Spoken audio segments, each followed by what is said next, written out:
The August sun rose lazily over the hills of Fairhope, painting the clay tiles of the simple cottages scattered across the valley in shades of orange.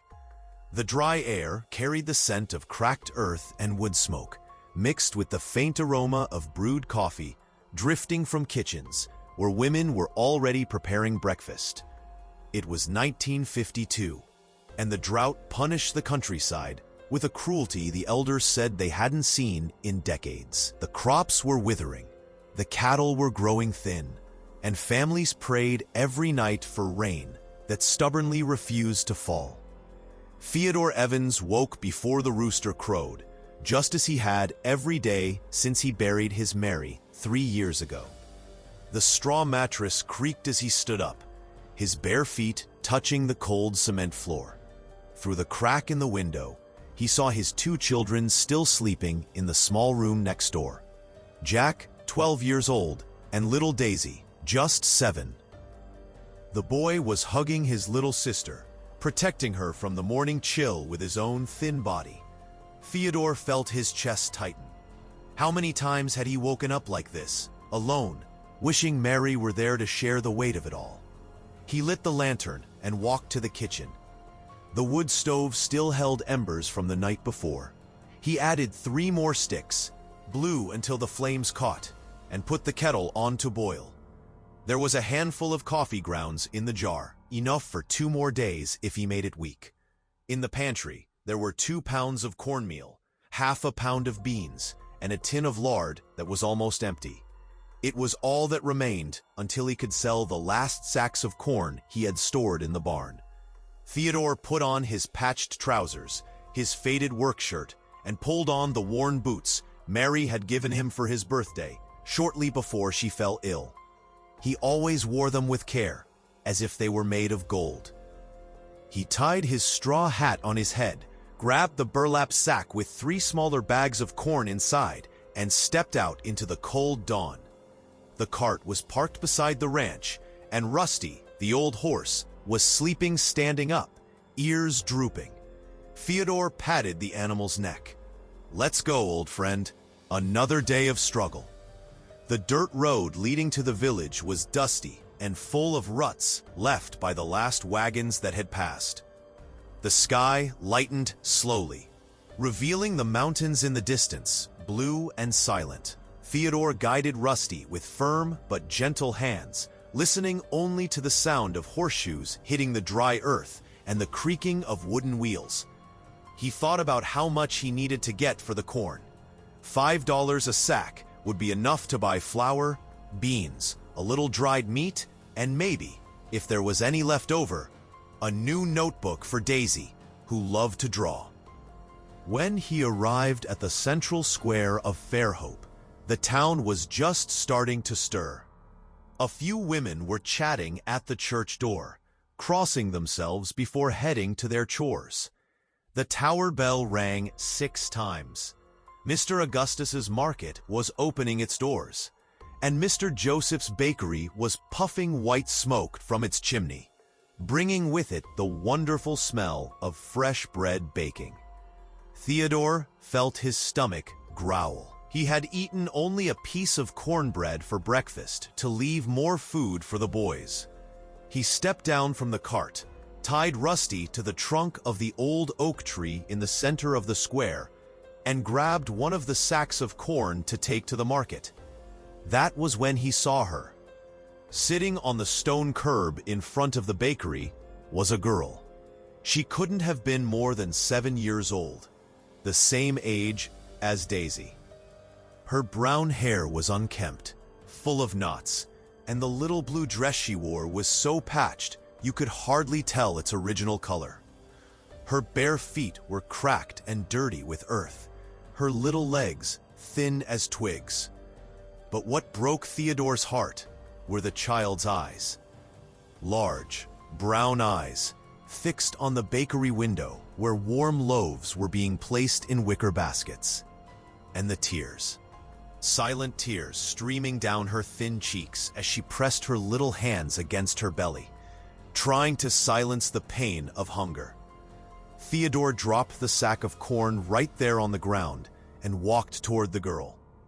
His steps were slow, careful, like someone approaching a wounded bird, afraid of scaring it away. He knelt beside her, and the child looked up, eyes frightened, but also hopeful. "Hi there, little one," Theodore said with a soft voice. "You okay?" The girl didn't answer. She just looked back at the bakery window, and a larger tear fell from her chin. Theodore followed the child's gaze and saw what she saw. Golden loaves, biscuits, cornbread still steaming. A feast for someone who had nothing. "You hungry?" Theodore asked, though he already knew the answer. The girl nodded. Her lips trembled, and then, in a voice so quiet Theodore could barely hear, she whispered, "Hungry, sir. I just wanted a little piece of bread." Those words, so simple, so honest, so laden with pure pain, struck Theodore like lightning. He saw in the eyes of that stranger child the eyes of his own daughter. He saw the hunger he himself felt. He saw all the days Mary had shared her plate so the children could eat more. He saw the cruel injustice of a child crying for a piece of bread while the world went on turning, indifferent. And something inside him broke. Theodore Evans, a 47-year-old man, a poor farmer with calloused hands and a back bent from hard work, fell to his knees right there on the hard dirt of the square. His legs simply gave way under the weight of the compassion flooding his chest. He pulled the girl into a tight hug and he wept. He wept as he hadn't wept since Mary's funeral. He wept for the child, for his children, for all the hungry in the world. He wept because he was human, and because in that moment, that little girl's pain was his pain too. "You ain't gonna be hungry no more, honey," he said between sobs, holding the child's dirty face between his large, rough hands. "You won't. I promise. I promise." Around them, people began to stop. Mrs. Higgins, who sold vegetables at the stall next door, put down her bundles of kale and covered her mouth with her hand. Mr. Joseph, the baker, came out of the bakery, his apron still covered in flour. Two ladies chatting at the church door approached. A traveler passing by with his mule stopped to see what was happening. And they all saw the same scene. Theodore Evans, known by all as a hardworking and honest man, kneeling on the ground, hugging a street child, crying as if the world were ending. "Theodore?" Mr. Joseph approached, confused. "What happened, man? Who is this girl?" Theodore lifted his tear-stained face and looked at the baker. She's hungry, Mr. Joseph. She's crying for a piece of bread." Mr. Joseph looked at the child, then at Theodore, and something shifted in his face. He went back into the bakery without saying a word, and when he returned, he brought a whole loaf, still warm, and a glass of milk. He knelt beside Theodore and offered it to the girl. "Here, little one, eat slow, okay?" The girl took the bread with trembling little hands and brought it to her mouth. The first bite was desperate, but then she followed the advice and began to chew slowly, savoring every morsel as if it were the most precious food in the world. The tears continued to fall, but now they were tears of relief. "What's your name?" Theodore asked gently. "April," the girl replied between bites. "April Summers." "And your parents, April? Where are your parents?" The little girl's face closed up, and she lowered her eyes. "Died. The fever. About 3 months ago." A heavy silence fell over the small group that had formed around them. Everyone knew about the typhoid outbreak that had devastated the settlement of St. Rita, 10 miles away. Dozens of people had died. Whole families were wiped out by the disease. But no one talked much about what had happened to the children left orphaned. "And you're all alone?" Mrs. Higgins asked, her voice trembling. April shook her head. "There's others. There's Joan, Danny, Claire. There's 7 of us. We stay in the old barn down by the river." 7 children. 7 orphaned children, living in an abandoned barn, starving, with no one to care for them. The information hit everyone like a stone. How was it possible that this was happening right here, so close, and no one knew? Or worse, did everyone know, but pretended not to see? Theodore felt something burn inside his chest. It wasn't anger. It was determination. He stood up, still holding April's hand, and looked around at the faces watching him. "Folks," he said, his voice hoarse but firm, "we can't let this happen. They're children. Innocent children starving while we go about our lives." "But Theodore," Mrs. Higgins said with pity, "times are hard for everyone. The drought, the debts, no one has anything to spare." "I know there isn't much," Theodore replied. "I'm up to my neck myself. But if I, who barely have enough to eat, can share the little I have, everyone can. A handful of flour here, a piece of bread there, some potatoes, some eggs. If everyone gives a little, these children don't need to cry from hunger." Mr. Joseph scratched his head, thoughtful. "You're right, Theodore. You're right." He looked at April, who was finishing the bread with reverence. "Little one, you take this milk to your friends, okay? And tomorrow morning, you come back here. I'll set aside some bread for you all." Mrs. Higgins wiped her eyes with the corner of her apron. "I'll send some vegetables too, and some potatoes I saved." One by one, the people who had gathered began to offer what they could. A piece of dried meat, a bag of beans, old clothes that still fit. The news spread through the village like fire in dry grass, and before noon, there was a pile of supplies in the square. Theodore sold his 3 sacks of corn to Mr. Augustus for a fair price, but instead of buying only what was necessary for his house, he bought double. Half would be for Jack and Daisy, the other half for April and the other children. When his daughter Daisy asked why the food was stretching less, he would tell the truth. And he knew she would understand because she was Mary's daughter, and Mary had always taught that sharing was multiplying. That afternoon, Theodore guided Rusty to the abandoned barn near the river where the children lived. The place was a ruin, leaking roof, peeling walls, dirt floor. And there they were, 7 children, all between 5 and 12 years old, thin, dirty, wearing rags. When they saw Theodore arrive with the cart loaded with food, they didn't believe it.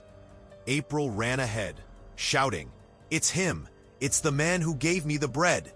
The children crowded around the cart, eyes wide, and Theodore felt his heart break again. He climbed down, began distributing the supplies, and promised, "I'm going to take care of you. I don't know how yet, but I will.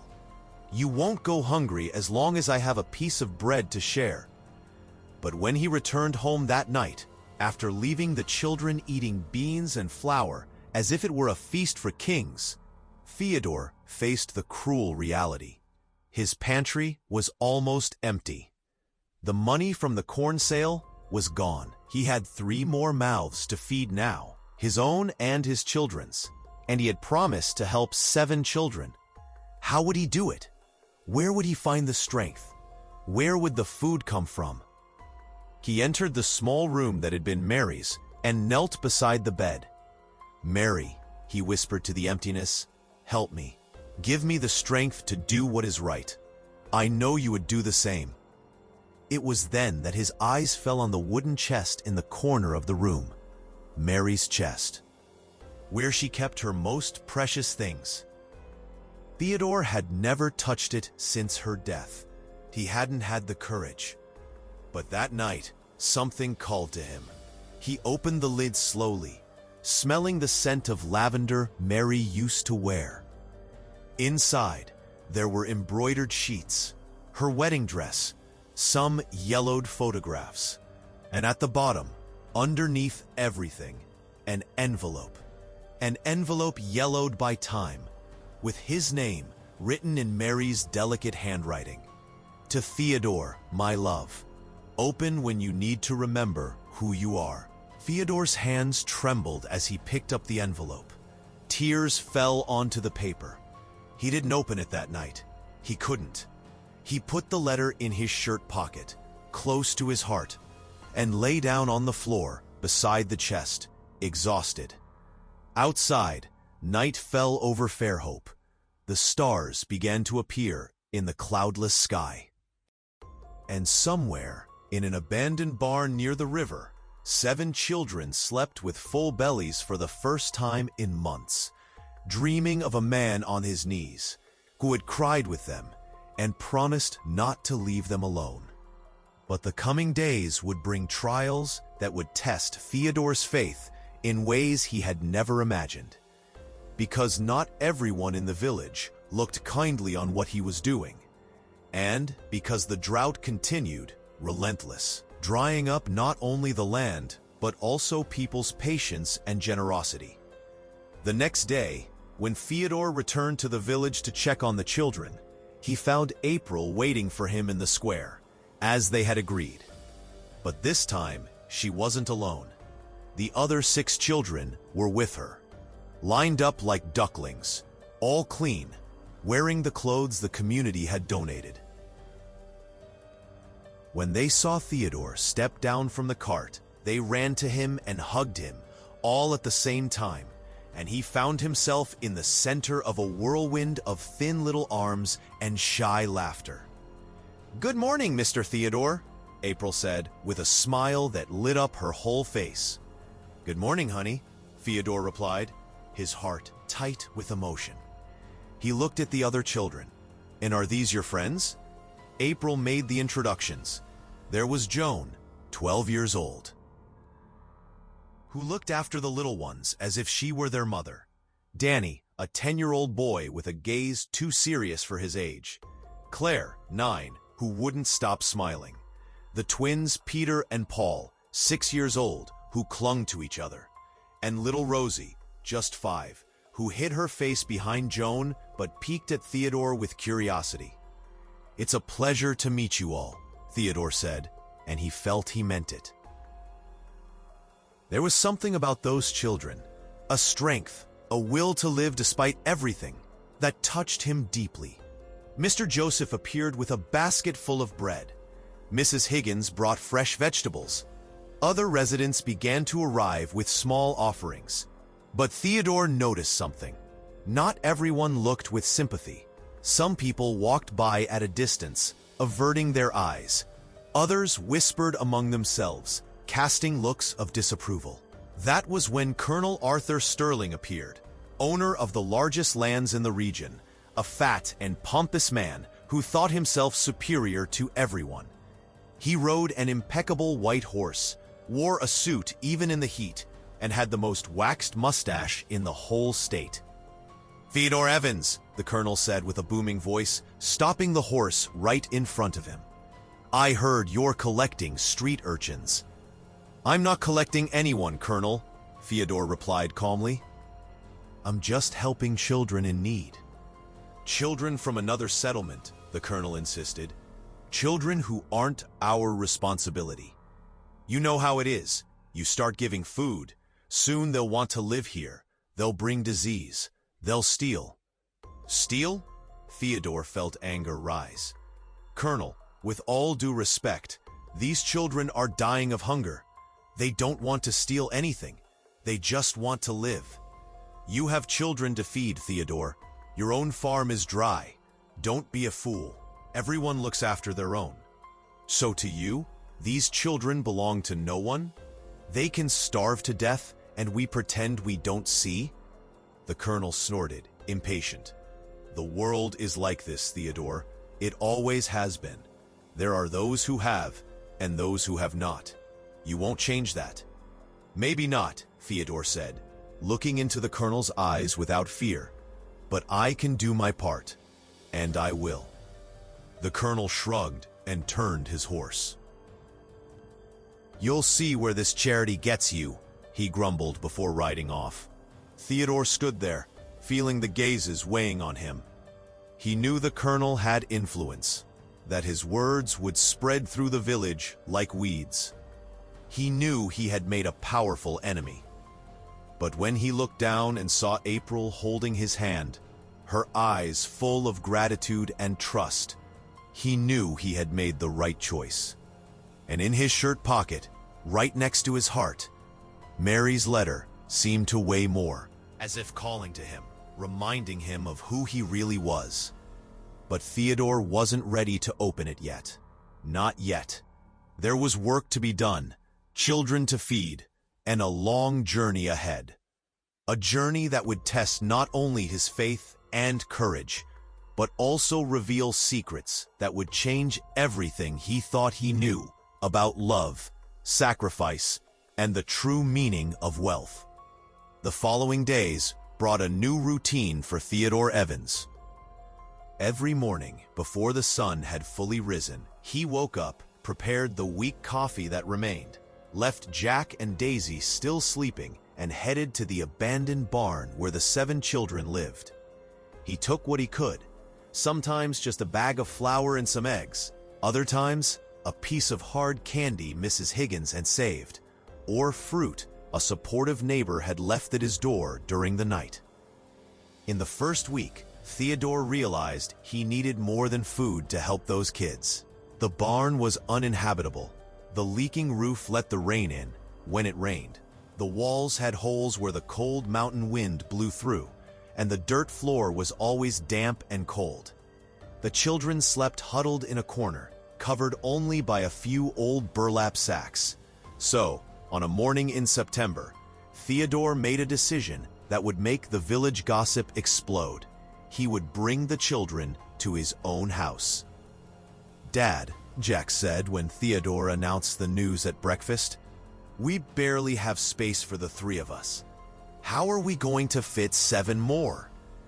"We'll find a way, son," Theodore replied, running his hand through the boy's messy hair. "Your mother would do it. You know she would." Daisy, sitting on the other side of the table with her rag doll in her lap, looked at her father with those big eyes that reminded him so much of Mary. "That girl you brought the other day, April, can she sleep with me, Dad? I'll share my bed." Theodore's heart almost burst with pride. He bent down and kissed his daughter's forehead. "You're just like your mother. You know that? Just like her." And so it was done. Theodore improvised straw mats on the living room floor. He arranged old blankets he found in Mary's chest. He divided the small room where Jack and Daisy slept, putting the girls on one side and the boys on the other.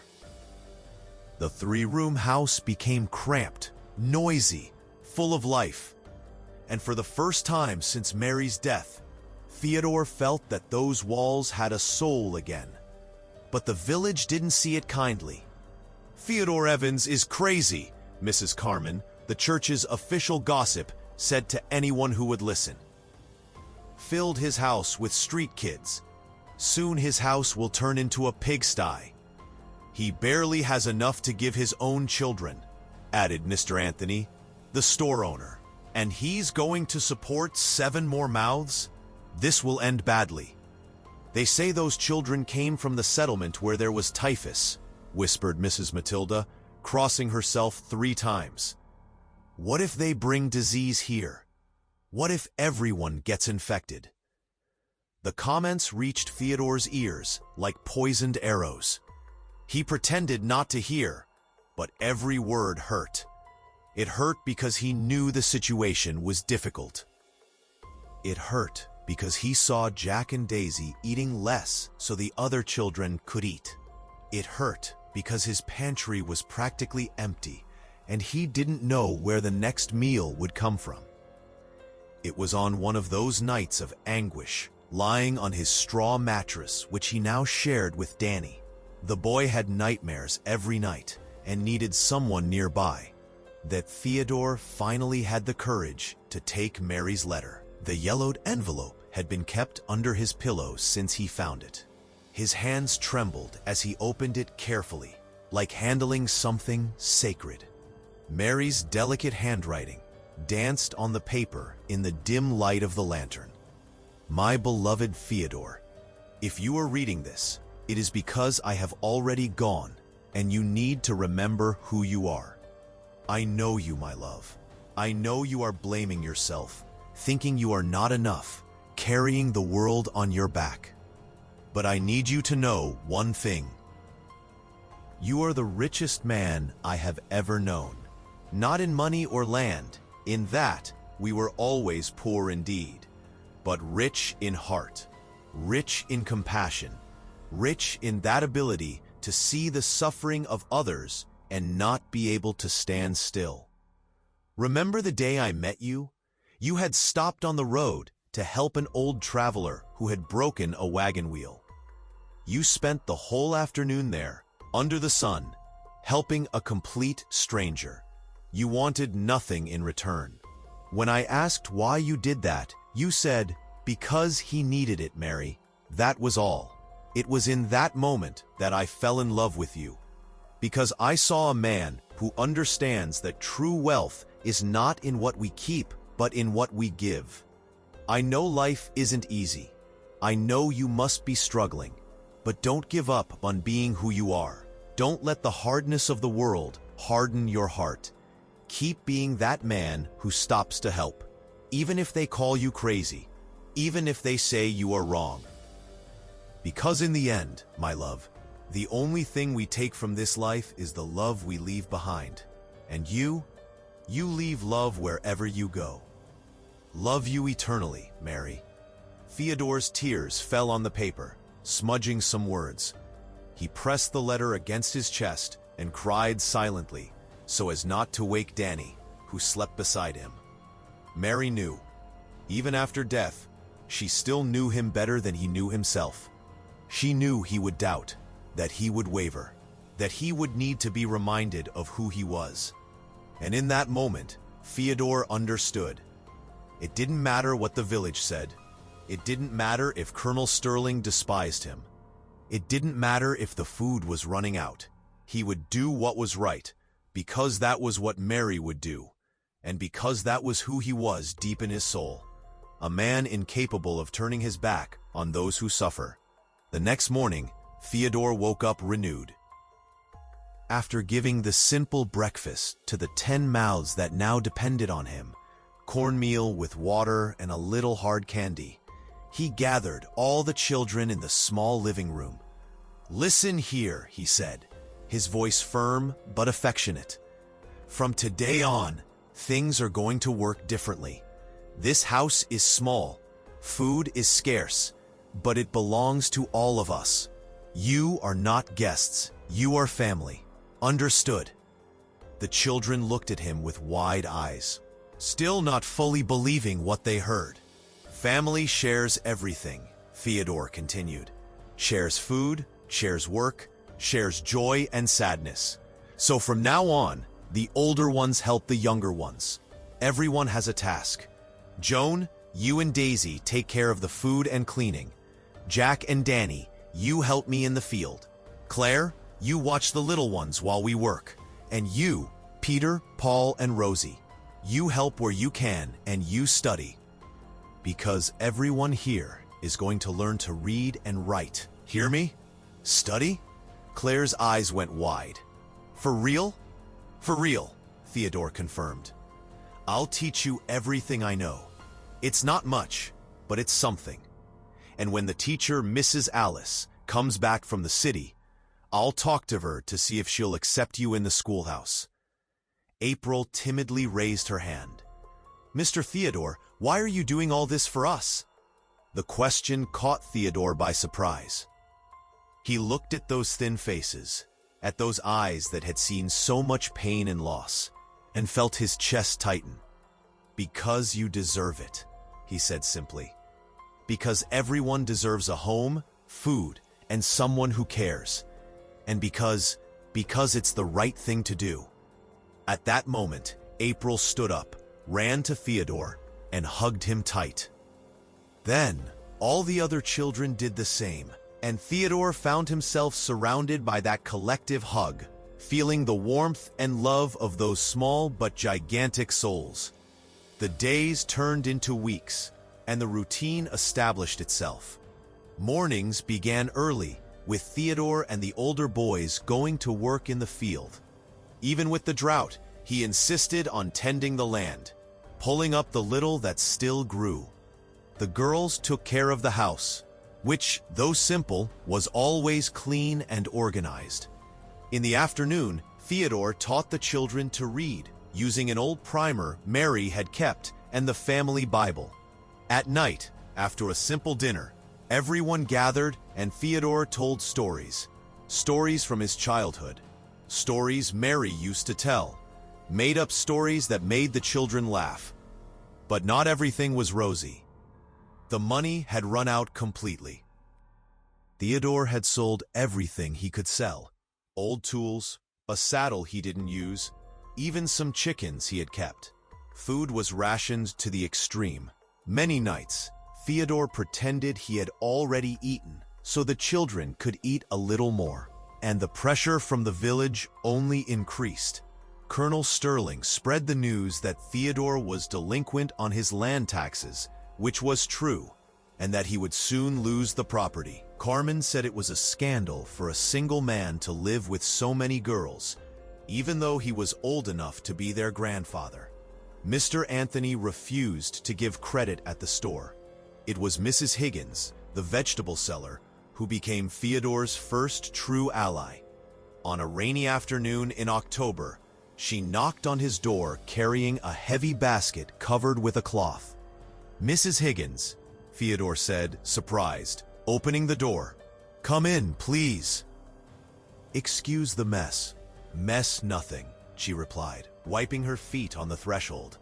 "Came to bring some things." She uncovered the basket, and Theodore almost cried.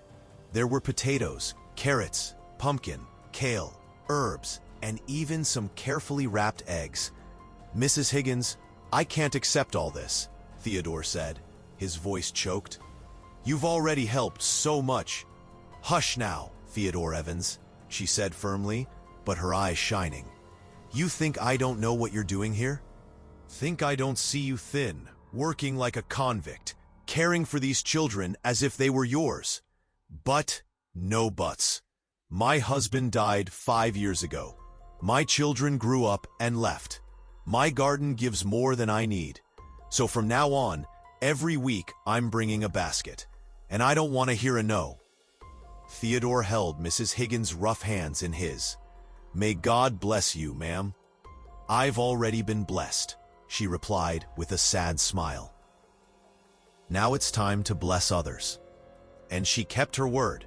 Every week, Mrs. Higgins appeared with her basket, and slowly, others began to help too, always discreetly, always when Colonel Sterling wasn't looking. Mr. Joseph sent day-old bread, which was still good. The church priest began leaving donated clothes at the door. A farmer who lived on the other side of the river sent a sack of beans with a note. "For the children. Don't say who sent it."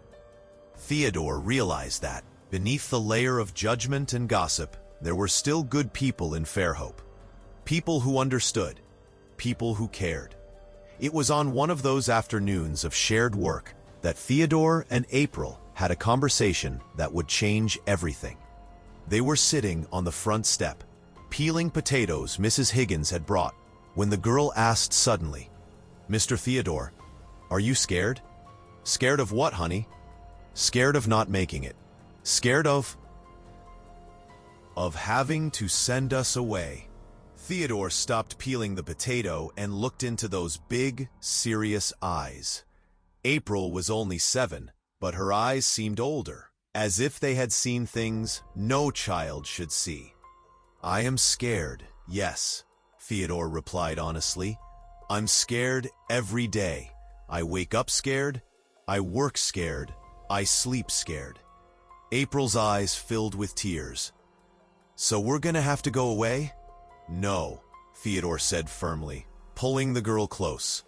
"Because fear doesn't boss me around. I have fear. But I do it anyway. Understand?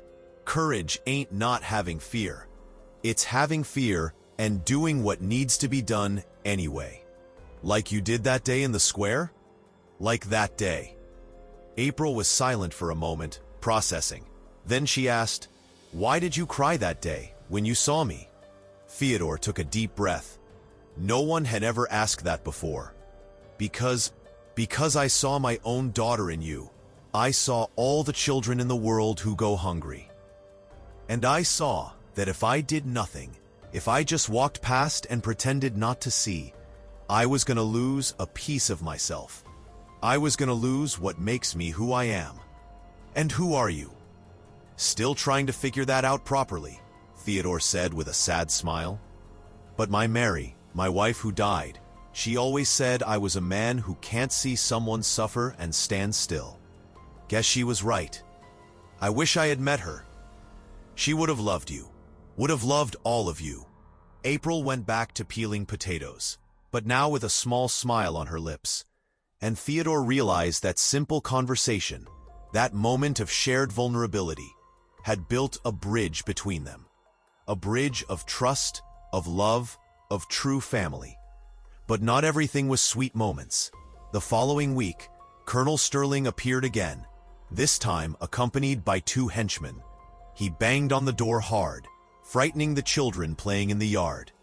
"Theodore," he shouted. "Come out here." Theodore came out, placing himself between the colonel and the children, peering fearfully through the window. "What do you want, Colonel?" "Came to give notice. You have 1 month to pay the back taxes on the land. 1 month. If you don't pay, this property will be auctioned. And you can get those brats out of here, because I won't want vagrants living on land that's gonna be mine."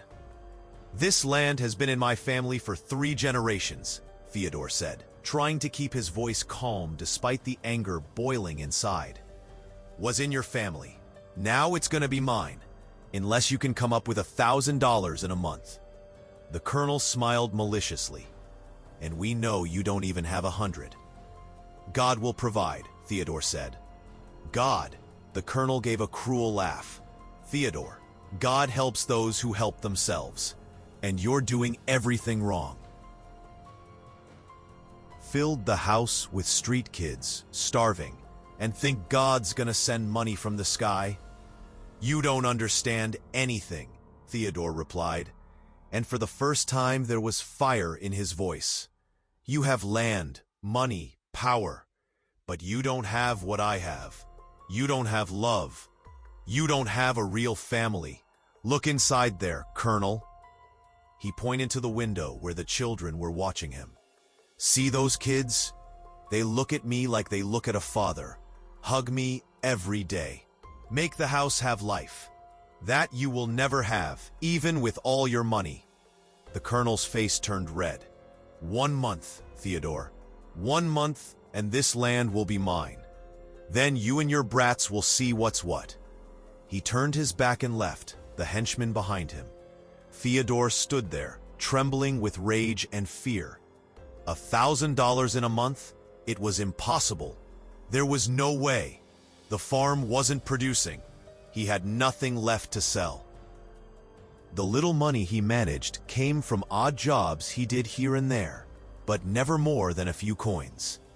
He went back inside and found all the children waiting for him, worried. Joan, the oldest, asked, "Mr. Theodore, are we gonna have to leave?" Theodore looked at those faces, at those eyes full of fear of losing the only home they had known since the tragedy. And something inside him solidified, something of pure steel. "No," he said, "we aren't. I don't know how, but we'll find a way, I promise you." But when night fell and the children slept, Theodore knelt in the yard, looking at the stars, and prayed as he had never prayed before. "Mary, my angel, I need help. I need a miracle, not for me, but for these children. Show me the way." And it was on that exact night that fate answered in a way he could never have imagined.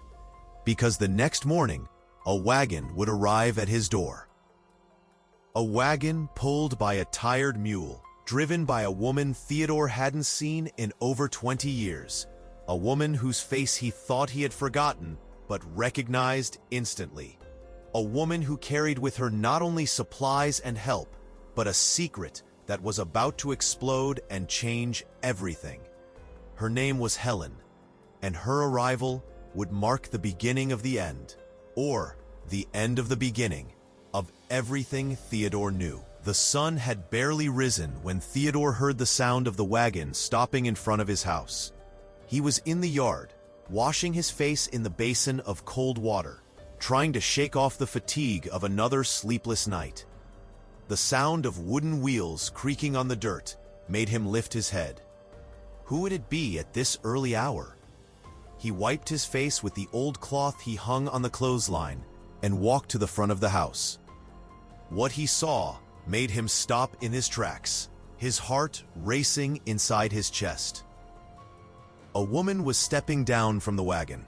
She must have been about 45 years old, gray hair tied in a bun, face marked by time and sun, but with a natural elegance that the simple cotton dress couldn't hide.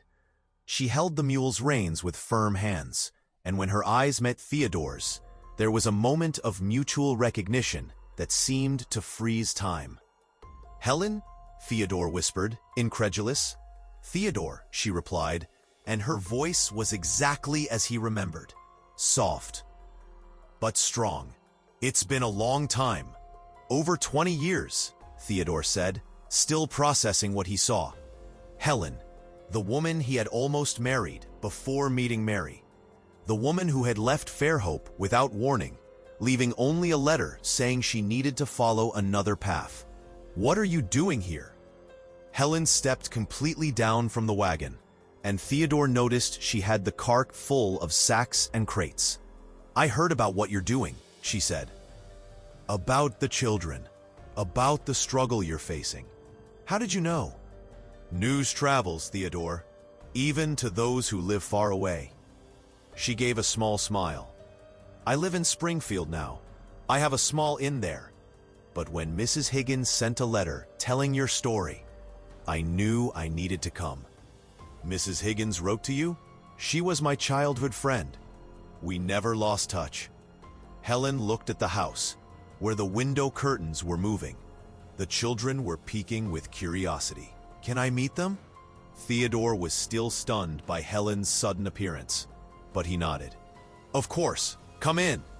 When Helen entered the small house and saw the 10 children crowded in the living room, some still in nightgowns, others already dressed for the day, all looking at the stranger with a mix of shyness and curiosity, her eyes filled with tears. "My God," she whispered. "There are so many." "This here is Jack, my son," Theodore introduced, placing a hand on the boy's shoulder. "And this is Daisy, my daughter. And these are April, Joan, Claire, Rosie, and these are Danny, Peter, and Paul." Each child waved timidly when their name was said. Helen bent down to be at the little one's level and smiled with genuine sweetness. "It's a pleasure to meet you all. I brought some things in the wagon. How about helping to unload?" The children looked at Theodore, asking for permission. He nodded yes, and they ran outside, excited. Helen and Theodore were left alone in the small room, and silence hung between them like a thick curtain. "You married?" Helen said, looking around and noticing a photograph of Theodore and Mary hanging on the wall. "I did, to Mary. She died 3 years ago." "I'm sorry." Helen seemed genuinely sad. "Mrs. Higgins told me. Said she was a wonderful woman." "She was," Theodore confirmed, his voice hoarse.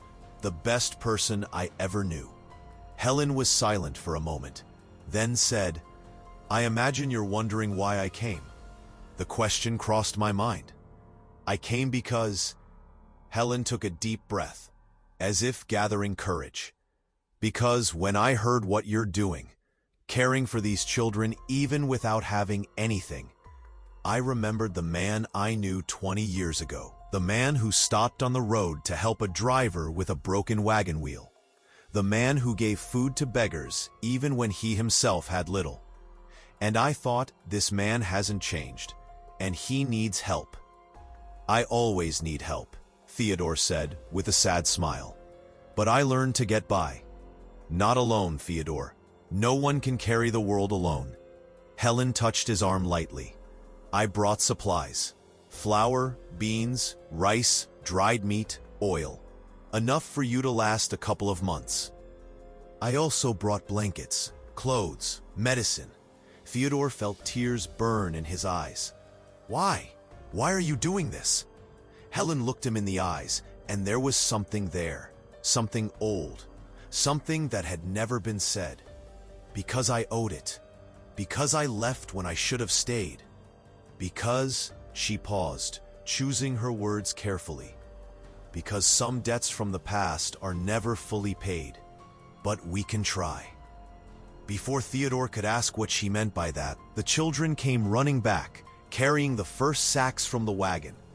Mr. Theodore, there's so much stuff, April shouted, eyes shining. There's even milk candy. The day passed in organized hustle. Helen helped organize the supplies in the pantry, which for the first time in months was truly full. She taught Joan and Daisy new recipes, told stories to the little ones, and demonstrated a natural way with children that enchanted everyone. When night fell, she was still there, and Theodore realized he didn't want her to leave. Stay for dinner, he offered. It's the least I can do. Helen accepted, and that night's dinner was the most plentiful that house had seen in a long time. Beans seasoned with dried meat, rice, stuffing, and even sautéed kale. The children ate until they couldn't anymore, and for the first time in weeks, Theodore also ate until he was satisfied. After dinner, the children gathered in the living room, and Theodore took the old guitar that had belonged to his father and played some songs. Helen knew the lyrics to all of them and sang along, her voice still beautiful, filling the house with joy. When the children finally went to sleep, Theodore and Helen sat on the doorstep, looking at the stars. The silence of the night was broken only by the distant song of crickets and the wind swaying the trees. Why did you leave, Helen? Theodore asked suddenly. Back then. Why did you leave without explaining properly? Helen was silent for a long moment. When she finally spoke, her voice was laden with emotion. Because I was pregnant, Theodore. The world stopped. Theodore turned to her, his heart beating out of rhythm. What? I was pregnant with your child. But how? We never... That night of the summer festival, do you remember? We drank too much, danced too much, and it happened. Helen wiped a tear that was running down. When I found out, you were already interested in Mary. You were perfect together. She was good, pure, everything I wasn't. And I didn't want to ruin your happiness with news that would change everything. My God, Theodore whispered, his head spinning. We had a son? A daughter, Helen said softly. I named her Aurora. She's 20 years old now. Lives in Springfield with me. Helps at the inn. Theodore couldn't process it. A daughter. He had a daughter he never knew. 20 years of life he missed. Why didn't you tell me? Because I was afraid, Helen admitted. Afraid of ruining your life. Afraid that you would marry me out of obligation and spend the rest of your life regretting it. You loved Mary. I saw it in your eyes, and I wasn't going to take that from you. But I had a right to know. You did, Helen agreed, more tears falling. And it was the hardest decision I ever made. But look what you built, Theodore. You had a good life with Mary. You had Jack and Daisy. You were happy. If I had told, everything would be different. Theodore stood up, needing to move, needing space to breathe. A daughter. Aurora. 20 years. Does she know about me? She knows.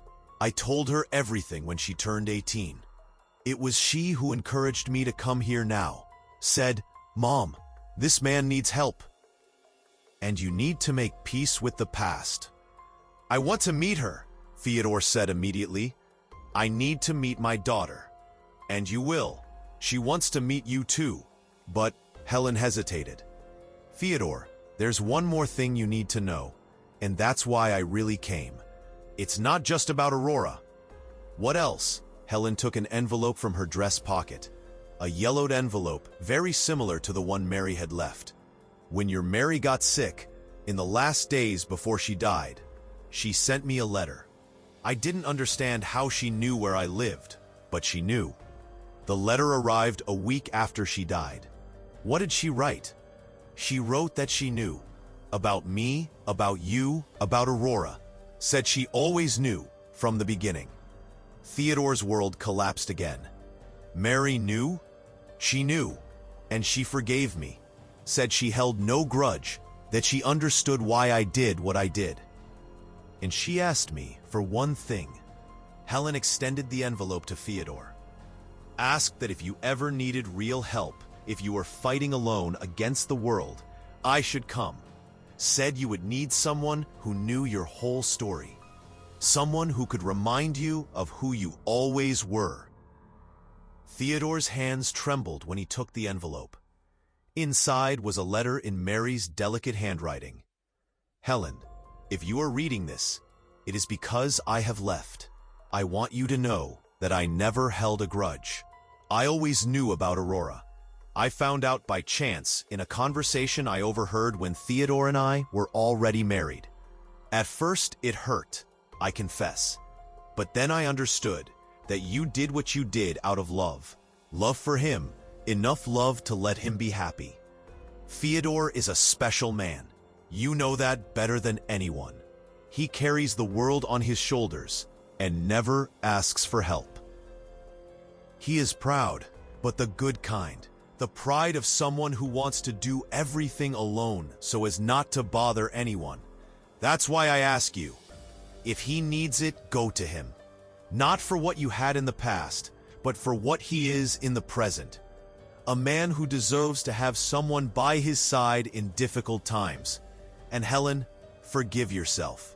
You did the best you could with the choices you had. Aurora is a blessing, wherever she is. With affection. Theodore sat on the dirt floor, the letter between his hands, and wept. He wept for Mary, who even after death looked after him. He wept for Helen, who carried a heavy secret alone for 20 years.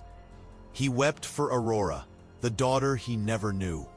He wept for everything that could have been different, and for everything that was exactly as it had to be. Helen knelt beside him and hugged him. And for the first time in years, Theodore let someone carry his weight too. She was an angel, Helen whispered. Your Mary was a true angel.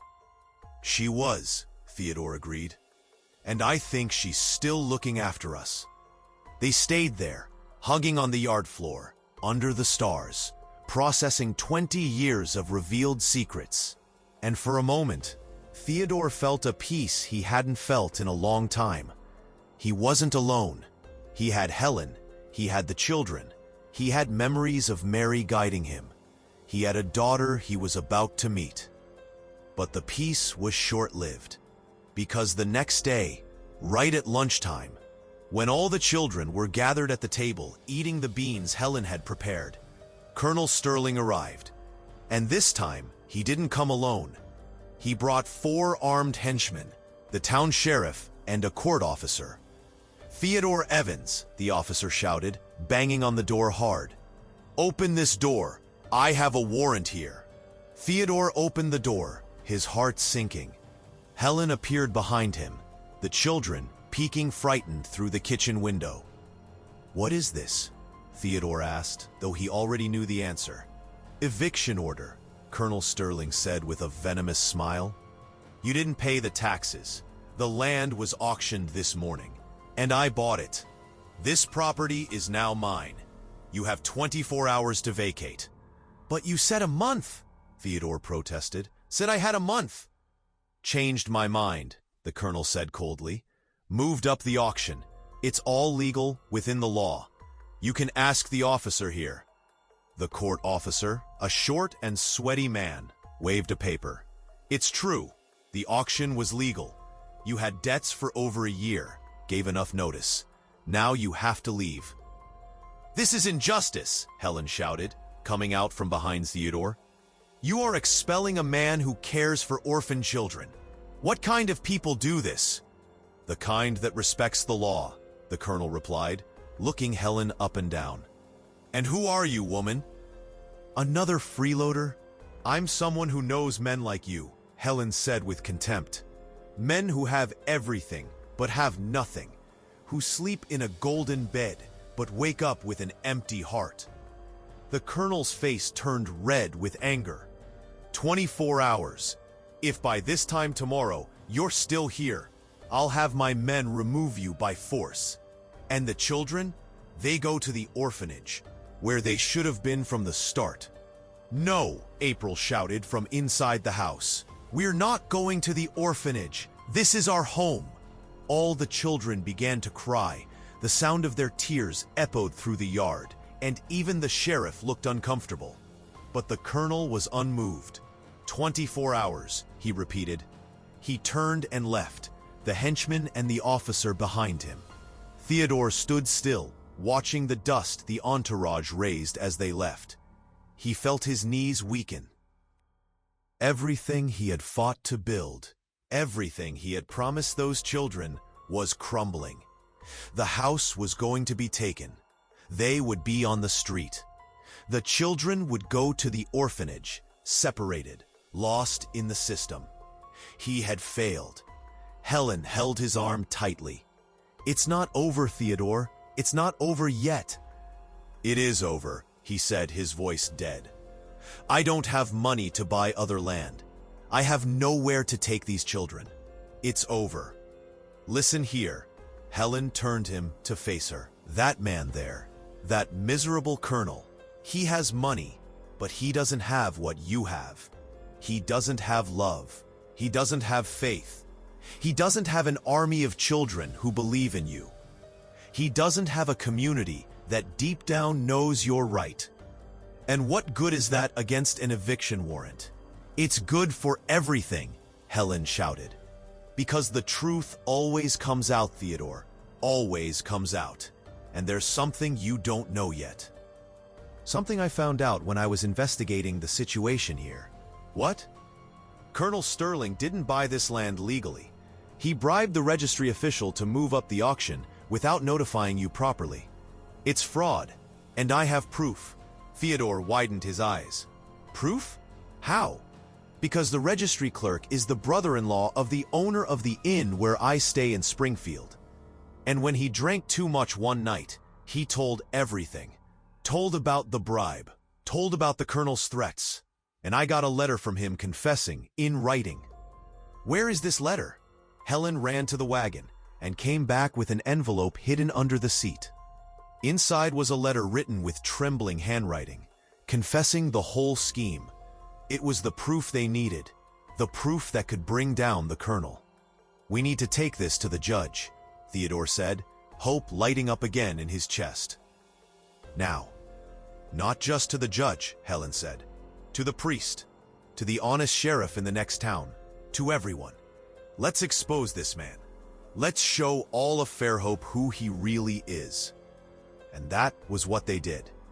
That afternoon, Theodore, Helen, and Mrs. Higgins, who joined the cause as soon as she heard, went from door to door, showing the letter, telling the truth. They went to the church and spoke to the priest, who was indignant. They went to the neighboring town's police station and showed the sheriff there, who promised to investigate. But the biggest turnaround happened when they went to the county judge's house. The judge, Mr. Ramirez, was an old, tired man who had seen much injustice in life. When he read the letter, when he heard the whole story, he was silent for long minutes. Then he said, "This is serious, very serious. If this is true, the colonel committed a crime, and the auction is void." "It is true, sir," Helen said. "Every word. I'll need to investigate. It will take a few days." "But they gave us 24 hours, Theodore reminded. "Then I suspend the eviction order until the investigation is over. the judge declared. "No one is going to take you out of there. You have my word." When they returned home that night, the children threw a party. April hugged Theodore so hard, he almost lost his balance. "We're going to stay. We're going to stay." "We are," Theodore said, looking at Helen with gratitude. "We're going to stay." And for the first time in a long time, Theodore slept in peace. He knew the fight wasn't over. He knew the colonel wouldn't give up easily. But now he wasn't alone. He had Helen. He had the community moving. He had the truth on his side. And he had something else. He had a daughter who was coming to meet him. Because Helen had sent a telegram to Aurora that afternoon, telling everything. And Aurora had replied that she would catch the first wagon to Fairhope. In 2 days, Theodore would meet the daughter he never knew he had. In 2 days, his world would expand again, and everything he thought he knew about family, love, and redemption was about to gain a new meaning. 2 days later, on a November morning that dawned clear and cool, Theodore woke up with butterflies in his stomach that had nothing to do with hunger. It was pure nervousness. Today he would meet Aurora, his daughter, the daughter who had 20 years of life, 20 years of stories, 20 years of existence without him. He got up before everyone, as always, but this time he couldn't stick to the normal routine. He paced back and forth in the kitchen, trying to calm his heart beating out of rhythm. Helen, who had stayed at Mrs. Higgins's house but came every day to help, arrived early and found him in that state. "Calm down, Theodore," she said with a gentle smile. "She already loves you. I spoke so much about you to her over the years that she grew up admiring the father she never met." "And if she hates me for not being there?" Theodore asked, his voice laden with fear. "And if she thinks I abandoned you?" "She knows the truth, knows I chose not to tell, knows you are a good man." Helen touched his face affectionately. "Trust me, everything will be all right." The children woke up slowly, feeling the different energy in the house. April was the first to ask, "Mr. Theodore, are you nervous?" "I am, little one," he admitted. "Today I'm going to meet a very special person, a daughter I didn't know I had." April's eyes widened. "You have another daughter?" "I do. Her name is Aurora. And she's arriving today." The news spread among the children like fire in dry straw, and soon everyone was excited, wanting to help make the house beautiful for Aurora's arrival. Joan and Daisy swept everything 3 times. Claire gathered wildflowers from the yard and made a simple but beautiful arrangement. The boys organized the living room, stacking the few pieces of furniture in a way that left more space. Even little Rosie helped, trying to smooth the sheet covering the old sofa. The wagon arrived around noon, when the sun was high and hot. Theodore was in the yard, pretending to fix a fence that didn't need fixing, but actually watching the road. When he saw the dust rising in the distance, when he recognized the female figure sitting beside the wagon driver, his heart stopped. "She arrived," he whispered. Helen appeared beside him, drying her hands on her apron. "Go on, Theodore. Go meet your daughter." Theodore walked to the front of the house with shaky legs. The wagon stopped, and the woman stepped down. Aurora had long brown hair that shone in the sun, green eyes that Theodore recognized as being his own mother's, and a smile that lit up the whole day. She wore a simple blue cotton dress, carried a small bundle of belongings, and looked at Theodore with a mix of nervousness and joy that mirrored exactly what he felt. For a long moment, father and daughter simply looked at each other. 20 years of absence, 20 years of unanswered questions, 20 years of lost and found love, all contained in that silence. It was Aurora who took the first step. She walked slowly to Theodore, eyes shining with tears, and said with a soft voice, "Dad?" That word "Dad" broke all of Theodore's defenses. He opened his arms, and Aurora threw herself into them, and the two cried, hugging right there, in the middle of the dirt yard, while the whole world seemed to stop to witness that impossible reunion. "My daughter," Theodore sobbed, pressing Aurora against his chest. "My girl, my God, I am so sorry. I am so sorry for not being there. I am so sorry for—" "No," Aurora interrupted him, holding his face between her hands. "Don't apologize.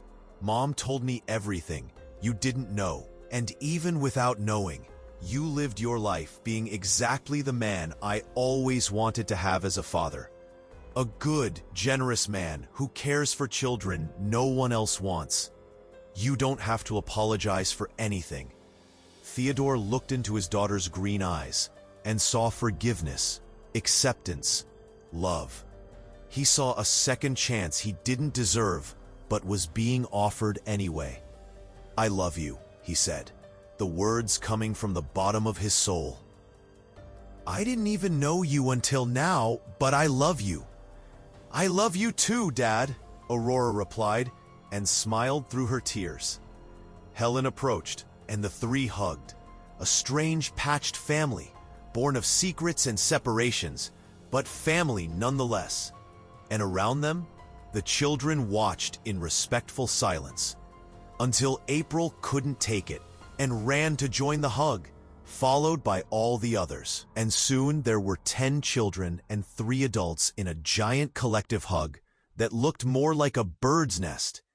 The following days were of adaptation and discovery. Aurora stayed at the house, sleeping on the mattress next to Daisy and the other girls, and quickly integrated into the routine. She had a way with children. She worked helping her mother at the inn and was used to caring for people. And soon she was teaching the girls to sew, helping Joan in the kitchen, telling stories to the little ones before sleep. Theodore spent hours talking to her, making up for 20 years in a few days. Aurora told about her childhood in Springfield, about how Helen had worked hard to give her a good life, about her dreams of one day having a school to teach poor children. Theodore told about Mary, about Jack and Daisy, about the farm and the daily struggle. And slowly, the two were weaving a relationship that seemed to have always existed. Jack and Daisy, initially confused by the sudden appearance of an older sister, soon fell in love with Aurora. Jack turned red every time she spoke to him, and Daisy followed her everywhere like a puppy. "It's weird," Daisy said one night to Theodore as he tucked her in. "I had a sister and didn't even know." "It is weird, my daughter," Theodore agreed. "But it's good too, isn't it?" "It's very good," Daisy said with a sleepy smile. "Aurora is nice. And she looks like Liu when she smiles." Theodore kissed his daughter's forehead and felt his heart full. His family had grown unexpectedly, but grown for the better. Meanwhile, the investigation into Colonel Sterling was advancing. Judge Ramirez had taken the complaint seriously and summoned the registry clerk to testify. Under pressure, the man confessed everything: the bribe, the illegal anticipation of the auction, the colonel's threats. The scandal exploded in Fairhope like a powder keg. The priest gave a sermon at Sunday Mass denouncing corruption and injustice. Mrs. Higgins and other women of the village organized a petition demanding the colonel return the land to Theodore. Even Mr. Joseph, the baker, who never meddled in politics, closed the bakery for a day in protest. Colonel Sterling, used to doing what he wanted without consequences, saw his world crumble. His lands were investigated, other frauds were discovered, other families illegally expelled. In 2 weeks, he was being sued and had lost half of his properties. On a rainy December afternoon, Judge Ramirez appeared at Theodore's house. He was accompanied by the sheriff and a court officer, but this time they brought good news.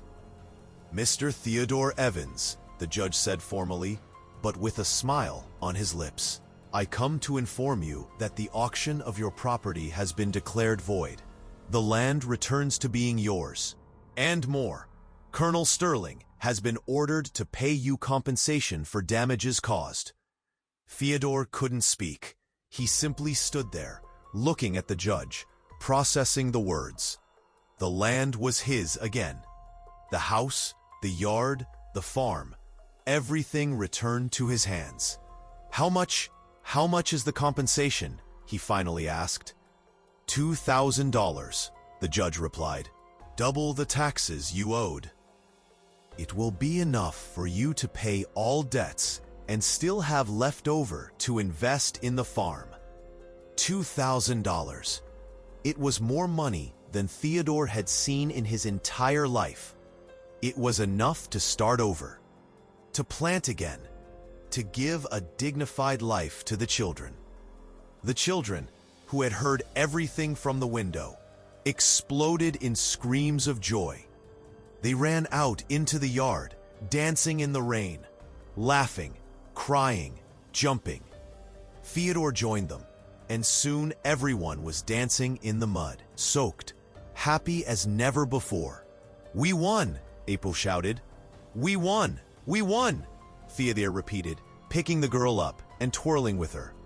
"We won because we didn't give up, because the truth always wins in the end." That night, after the children dried off and slept, Theodore sat with Helen and Aurora on the doorstep. The rain had stopped, and the sky was clear, full of stars that seemed brighter than ever. "What are you going to do now?" Helen asked. Theodore thought for a moment. "I'm going to rebuild. I'm going to plant again. I'm going to legalize the guardianship of the children, do everything properly. I'm going to build bigger rooms for them. I'm going to..." He paused, looking at the two women beside him. "You're going to stay, right? You're going to stay here with me?" Helen and Aurora looked at each other. "Do you want us to stay?" Aurora asked softly. "I do," Theodore said without hesitation. "I want to build a real family. I want to wake up every day knowing you're here, my daughter. I want..." He looked at Helen, and there was something new in his eyes, something that had been dormant for 20 years. "Helen, I know I can't erase the past. I know you and I had our chance, and things went the way they went. But maybe we can have a second chance. Not as we were before, but as we are now." Two older, wiser people who know the value of having someone by their side. Helen took his hand between hers. "I came to Fairhope to help an old friend, but I think I stayed because I found something I was looking for 20 years ago. A home. So yes, Theodore Evans, I stay. We stay." Aurora hugged them both, and the three stayed there, under the stars, planning the future that finally seemed bright. The following months brought wonderful changes. With the compensation money, Theodore paid all debts, bought new seeds, and hired 2 men from the village to help him renovate the house. They built 2 new rooms, one for the girls and another for the boys. They fixed the roof, painted the walls, installed new windows. The 3-room cottage became a real house, capable of sheltering all that large and noisy family. Helen sold her inn in Springfield and brought her savings to invest in a small general store she opened in the village. The store prospered quickly. She had a knack for business and was liked by everyone. Aurora began teaching the neighborhood children, turning the living room into a makeshift schoolhouse every afternoon. Mrs. Higgins donated old books. The priest lent primers from the church. And soon there were 15 children, besides the 10 living with Theodore, all learning to read and write. The farm began to produce again. The rain finally came at the end of December, soaking the dry earth, bringing life back. Theodore planted corn, beans, pumpkin. The older boys, Jack and Danny, worked alongside him, learning the trade. The girls tended a vegetable garden in the yard, growing greens and spices. But the most beautiful transformation wasn't physical. It was emotional. The children who had arrived thin, scared, lost, were now healthy, laughing, full of life. April didn't cry anymore. On the contrary, her laughter was the most common sound in the house. Joan had lost that look too serious for her age and returned to being the teenager she should be. The twins Peter and Paul, who before barely spoke, now wouldn't stop chattering. Rosie had gained weight, her cheeks were pink, and she had finally stopped having nightmares. And Theodore? Theodore had discovered that the wealth Mary spoke of in the letter was real. It wasn't in coins or lands, but in those morning hugs, in those laughs during dinner, in that feeling of coming home and being greeted by 10 voices shouting, "Dad." Because yes, all the children had started calling him Dad. And he had cried the first time he heard it, and every time after that, his heart filled a little more. On a sunny April afternoon, 6 months after that morning, when he had seen April crying for a piece of bread, Theodore organized a party. He invited the whole village. Mrs. Higgins brought her famous cornbread. Mr. Joseph made special loaves. The priest blessed the renovated house. And in the middle of the party, with everyone gathered in the yard, Theodore made an announcement. "Folks," he said, his voice strong but emotional, "I want to thank everyone who stood by us, who helped when everything seemed lost.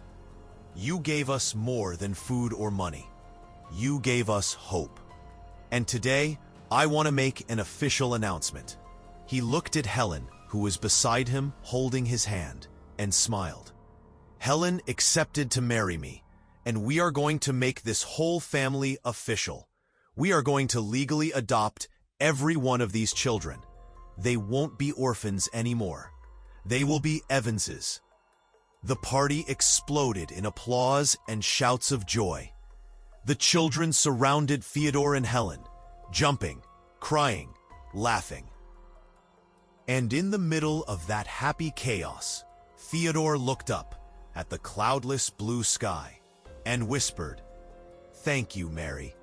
Thank you for reminding me who I am. Thank you for guiding me here."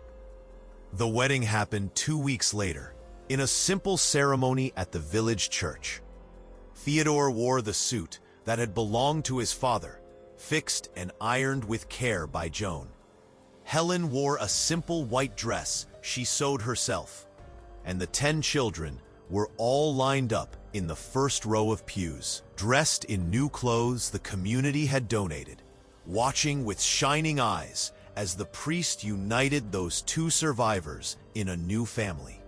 After the ceremony, there was a party in the little square where it all began. Exactly there where Theodore had fallen to his knees and cried with April, he now played guitar and sang, surrounded by his huge and noisy family. And everyone in the village stopped to see, to witness the miracle that had happened there. Even Colonel Sterling, who had lost everything and now lived in a small house on the outskirts, stopped from afar to watch. And something in his hardened face seemed to break a little upon seeing that genuine happiness that money had never given him. Years passed, and the Evans family became an institution in Fairhope. The house always had an open door for whoever needed it. There was always an extra plate on the table. There was always a mattress for the tired traveler. Aurora expanded the school, and soon there were 30 children learning to read. Joan grew up and became a teacher too, helping Aurora. Jack and Danny took care of the farm, which prospered year after year. Daisy and Claire learned nursing with the village midwife and began helping with births and caring for the sick. April, the girl who had cried for a piece of bread, grew up and became a beautiful and strong woman. She never forgot that day in the square, and every time she saw a child needing help, she stopped. She always stopped, because she had learned from Theodore that stopping to help was what made us human. On an August night in 1960, 8 years after that day that changed everything, Theodore was sitting on the same doorstep where so many important conversations had happened. Helen was beside him, her hair now completely white, but her eyes still bright. Around them, the house was full of sound. The children, now teenagers and adults, talked, laughed, lived. "Are you happy?" Helen asked suddenly. Theodore thought about the question, thought about the journey, thought about everything he had lost and everything he had gained. Thought about Mary, who had left but left a map for him to follow. Thought about that morning when he had seen a girl crying and his heart had broken. "I am," he replied. "I am happier than I imagined possible. Because I discovered what Mary tried to teach me, that true wealth is not what we have, but what we give. It's not what we keep, but what we share. And he looked at the house full of life. I shared everything I had, and it multiplied in love." Helen kissed his wrinkled face. "You are a good man, Theodore Evans. You always were." "I tried to be," he said modestly. "Didn't always succeed, but I tried." And it was true. He had tried. He had fallen to his knees when he saw a hungry child. He had opened his house when he had nothing. He had trusted when logic said to give up. He had loved when loving was the hardest thing to do. And in the end, love had won, as it always wins. Because on the day Theodore chose to stop for a girl who was crying, he didn't save just April. He saved himself. Saved Helen, who found forgiveness. Saved Aurora, who found a father. Saved 10 children, who found a home. And saved an entire community which remembered what it meant to be human. All because a poor man saw a hungry girl and his heart couldn't bear to turn away. And perhaps that is the lesson Fairhope never forgot, that miracles don't come from the sky. They come from our hands when we decide to extend them. They come from our knees when we decide to kneel beside those who suffer. They come from our bread when we decide to share it, even having little. Because in the end, what matters is not how much we have, but how much we give. And Theodore Evans, the man who cried for bread, gave everything, and received in return something no rich colonel would ever have: a family built not of blood, but of pure and chosen love. And that, as the elders of Fairhope said on starry nights, was a wealth that no drought could dry, no debt could take, no time could erase. It was the eternal wealth of the human heart.